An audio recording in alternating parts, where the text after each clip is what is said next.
I'm really an accidental novelist. Uh-huh. I was minding my own business as a medical student, taking a year off to work on a cancer vaccine at the National Institutes of Health, and was a science geek by background, and had never really questioned my interest in science and medicine. But by the time I took this year off, I had done a year of clinical medicine. And as I was pipetting away under the lab and pouring gels and sequencing DNA, my mind kept filtering back to the stories of my refugee women patients. And so I did what I always do when I need to make sense of a situation quickly, and I took a trip. And I went on to Yogyakarta, where I was caught in a monsoon. And by that point, I had nothing to do. I had read all my books. I had written my postcards. I had talked and talked with my friend. And it was the first time in my life that I faced myself with silence, plus the accompaniment of the pounding rain outside. And what percolated up for me were these stories of tremendous loss that I had superficially witnessed as a physician. And what came out of that was this story of what incredible loss would look like in the context of the U.S., and that was death of one's child. The epistolary form came naturally to me because I was a letter writer, and I thought also that letters were a good way of conveying travel experiences and also expressing the inner journeys that were so important to these characters dealing with the death of this child. So it was a form that worked well for the subject.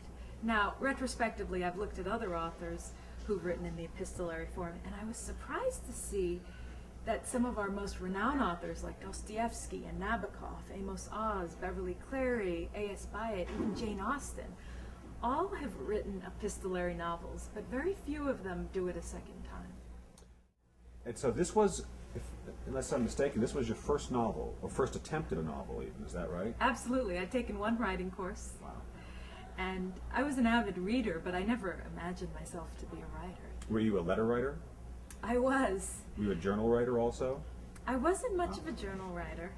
I had a very awkward adolescence where I graduated from high school at 14 and didn't really have many friends. But I developed epistolary friendships with foreign pen pals all over the world. And I think, putting myself in the retrospective psychoanalytic couch, I think that's where the letter form came out in my novel, because of my experience and comfort with writing letters.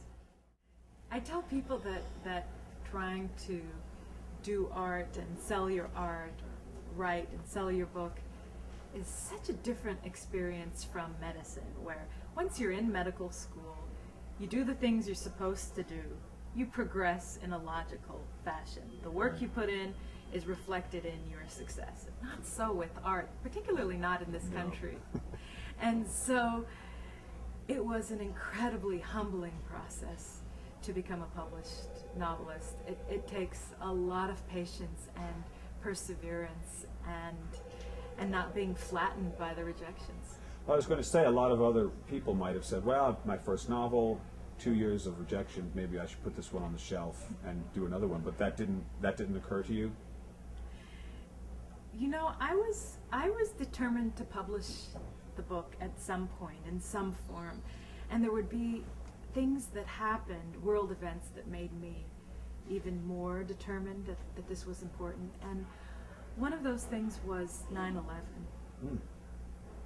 After September 11th, I realized what a deep gulf there was between America and the Middle East. There was so much misunderstanding, so much miscommunication. And as an Iranian American, someone who had been born and raised in America, but often spent time in the Middle East, I thought that perhaps I could serve as some kind of cultural bridge, and that my writing, by telling stories about the Middle East, by humanizing people in the Middle East, perhaps I could serve as someone who bridged those gaps, was a bridge builder. And so I would get more motivation to really publish it after such events happened. So would you say, in a way, that the publication of it almost felt bigger than you a little bit?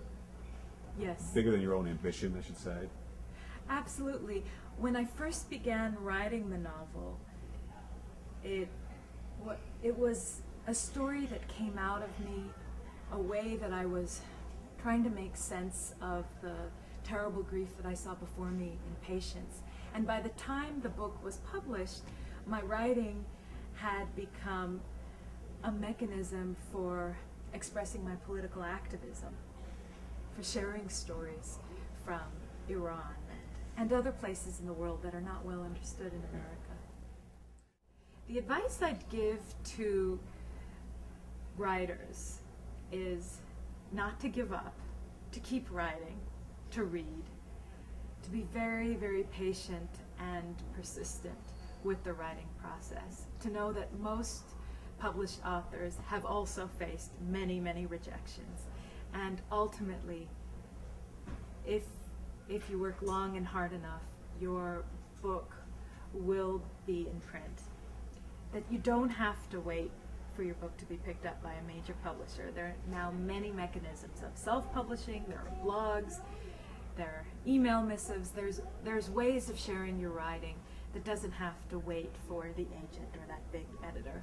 But to keep writing, that's the main thing. And most writers write because they have to.